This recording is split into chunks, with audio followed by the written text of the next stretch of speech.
Champions. This is PJ, and I'm sitting here with my friend Mary J, the author of Money Champions, and we're about to delve into the book and the personality behind. So, MJ, tell us about yourself. Okay, thank you, PJ, and thank you for making the time. I think, first of all, that's what I'd like to say. But to the viewers and everybody that's watching, my name is Mary Jane, as my friend PJ has already mentioned. And I think one of my latest initiative is the book that we're about to talk about, which is called Money Champions. But yeah, so I'm just a girl from a village in Polokwane called Ramatapo. And I'm also a postgraduate. I've got a qualification or master's degree in IT. I do work in corporate. I've got a 9-to-5 in the IT sector. So yeah, and I'm a sister, I'm an aunt, I'm a friend, as you can see, a good one, I hope. You know that's not true, but yeah, and I'm a daughter, and I'm just, you know, different things to different people. And I guess an author, which is already mentioned as well. That's very important. Yeah. Okay, thank you for that introduction, yeah, my friend. So right now we're gonna jump into the questions. I think the viewers will be interested to know a bit more about you. So the first question is, what life lessons would you say you've learned from the journey of writing the book? So I think I speak about a lot of the things I think about. And I mean, you would know, we don't really know each other that long, but we know a lot about each other. Yeah. You know, I disclose quite a lot, you know, to the people that I trust. So I had to speak to, you know, my trusted circle, from family, you know, my mom and etc. You know, to say this is what I have, and obviously some people would think that, you know, the idea is too big for you and all of that. But along the way, there were people that, you know, actually said you could do this. There were actually people that said, there's a gap in the market for this thing that you want to do. And I think just hearing those voices from my circle, even though it's not everybody that saw the vision at first, you know, it just reaffirmed to me that if at least 2 people out of the 5 or whatever the number was, you know, I don't really have the stats, could say there's a gap, or you are onto something, or I'd buy that for my child, or I'd love to read that to know how to drive a conversation with my child around money. You know, that just made me feel like, okay, so maybe there's definitely something around this thing. I didn't think it would turn out to be as big, and I say big in my definition of what big is when I had the vision of this book. I didn't think it would turn out to just, you know, be what it is today. But at that time I was like, okay, if one person can learn from the book and share with their friends or whatever, then I think my job will be done. Sometimes I don't think you have to do things looking at the bigger impact, but just, you know, sharing with one more person, imparting your knowledge to one more person that can benefit from it. So would you say that talking about what you want to do and getting support from people close to you that you trust is actually how you got over the fear of actually starting? I think so. It added to it, definitely. Obviously, also just praying, but I'm not going to lie and say I prayed particularly about the book. I prayed about my dreams, and I think in that God understood that part of my dreams was to, you know, to author this book. I wasn't specific. I never had a specific prayer about the book, but I think that, you know, with my community affirming me, plus, you know, just me saying, God, can I really do this? Or can you take me on this journey that I want to go, but the journey in general, not the authorship journey. And just seeing things unfold, you know, small bits by bits, sort of, it didn't get rid of it completely. I think that's what I want us to get to. The anxiety never, even now, it's still there. Yeah. The anxiety of, us talking today is there, but it got to a point where the anxiety was lower than the excitement. The anxiety was lower than the willingness to do what I mean. Yeah, so it starts here, but then as you work through it in different ways, which for me was my community and my prayer and some other things, then it started being lower than my willingness to go ahead. I think what you're saying is very important, because it's normally said if you have fear towards something, then you put in an effort to try and conquer it, and that's what actually counts towards making it. So I think it's obvious for everyone that you are very passionate about the book and kids, as we can see. So what I want to ask is, if it hadn't been Money Champions, finance for the young ones, what else could it be? What other thing would you write about?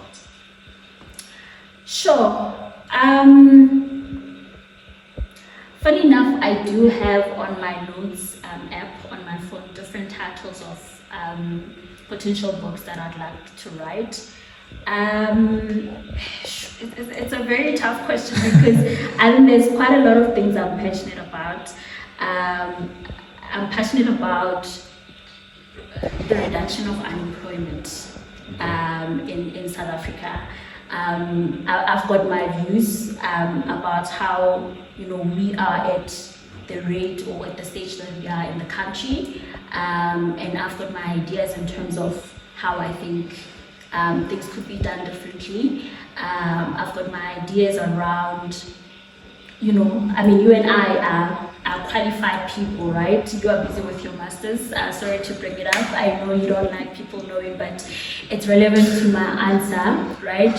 And I feel like, for example, can we move away from wanting to collect qualifications for the sole purpose of climbing the corporate ladder? So if your master's is so that you can be a CEO of some big corporate, that's good, nothing wrong with that, but can there be something else that you learn from this journey? Because remember, at this level, you are now getting to the body of language, and you're learning from also the experience that you have within your profession as well.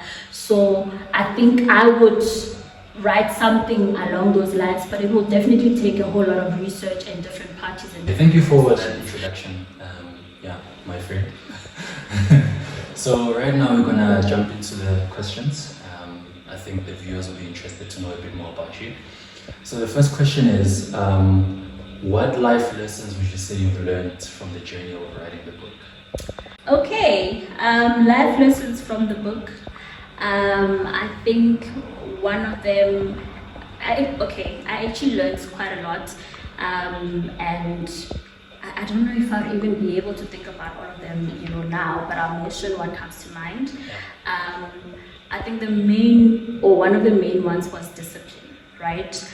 And because I stopped so much along the journey, I doubted myself, and I was like, I think I had an idea in the beginning which was incorrect, that writing would take this amount of time and it will be done, and that wasn't the case. So hence the stops in the middle, and I have to keep reminding myself to go back. Sometimes I had to be reminded to go back by people that knew about the project. So looking back, it just teaches me that you really have to be disciplined when you take on what I believe was one of my biggest projects in life, which is writing and sharing your thoughts out there.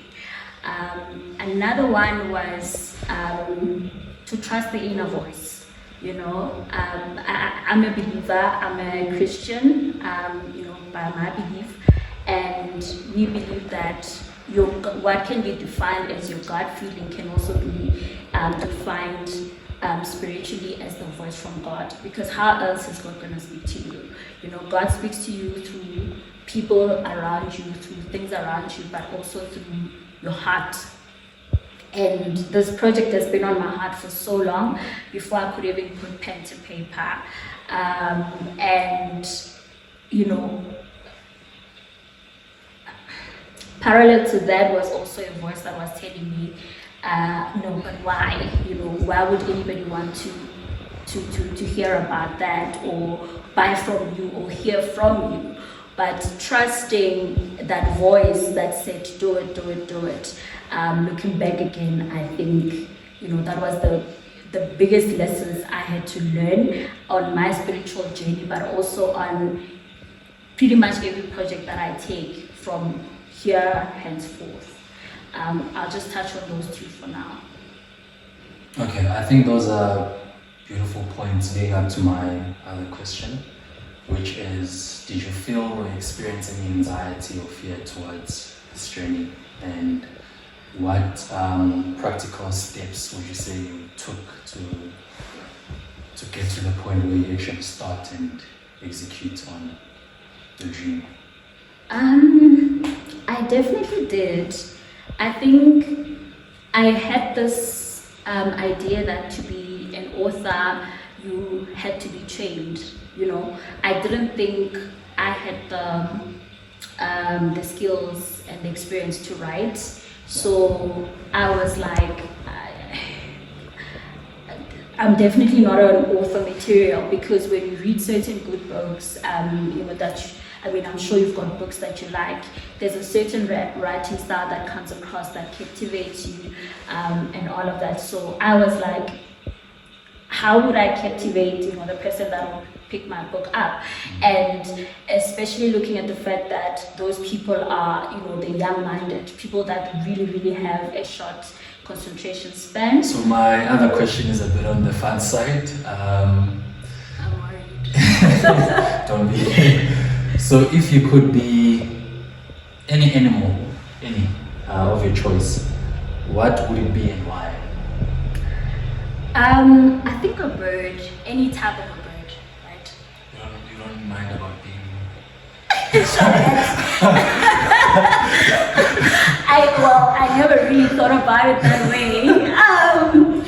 But I still would stick to that, Okay. right? Why?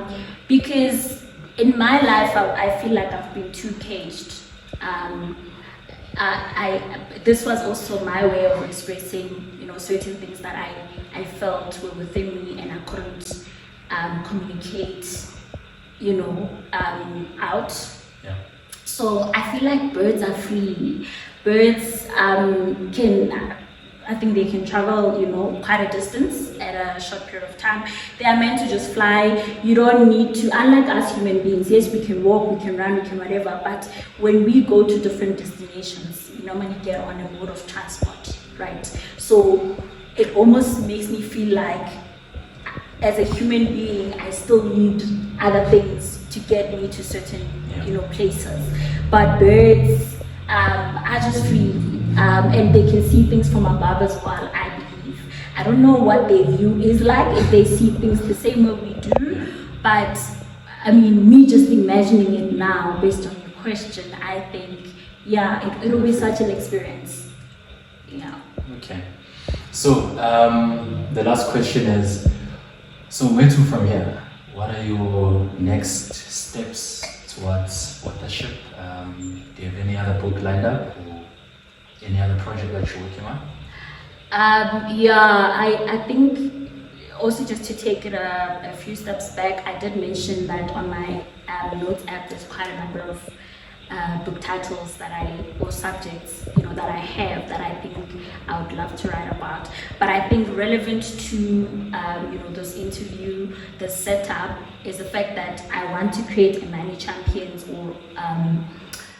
or write a Money Champions series, right? So we started young. We are talking to our, you know, young minds, but then let's take it to the young professionals. You know, those people that just got their qualifications, their first undergrad degrees, and they're applying for jobs, or they've gotten the jobs, but now they lack the information around how to be money savvy. And I don't know, but I'll speak for myself, which is one of the reasons why this book came about is because I made certain mistakes, right? Because this information, I don't want to say wasn't out there, but I didn't come across it. Maybe it was, but I just didn't come across the information because I don't want to disrespect any people that put the information out there before, I could find it. So I made practical mistakes first, and some of them were quite not so smart, and it just got me wondering, like, how do I live a different life? How do I make sure that what I work so hard for also works for me? Yeah. Right? So that's the book that I'm working on at the moment, but it's taking too long because I plan to touch on things like, interviews, just starting to sell yourself as a brand. I intend to touch on perhaps like starting a business as well, because I have some sort of experience around that. Because a way to making money is not linear. It's not through just employment, or you can also be self-employed, straight from getting your qualification. And considering our higher unemployment rates. Thank you. Yes. And then, the taxes, negotiating an offer. I know I'm not saying them in chronological order, but you get, the different topics that I want to touch on. The wills. As Black people, we don't have wills. You die today and your estate is frozen and people don't know what to do with it, yet your family is suffering. You know what I mean? So that's the project that I'm working on, and after that I plan to expand it into now, money champions for entrepreneurs. So you're now an entrepreneur, and then now how do you make sure that your books are okay? How do you make sure that you have like an inflow of money, and you manage it when you've got that inflow, and you balance the outflow and the inflow of cash. Yeah, so I think my vision is to have a 3-part series of money champions, and if something else comes additional to that, I guess I'll also add it to the series, but for now I see it as a 3-part. Okay, awesome. Thank you so much for your responses and letting me grill you, even though I'm your friend. I think everyone can see now that it's not just the beauty, but there's also the brains. So yeah, if you want the copy of the book, it's available for order. Just reach out to any of the platforms that are given, and you should be good to go. Thank you for joining us. Bye. Bye, high five. I'm saying.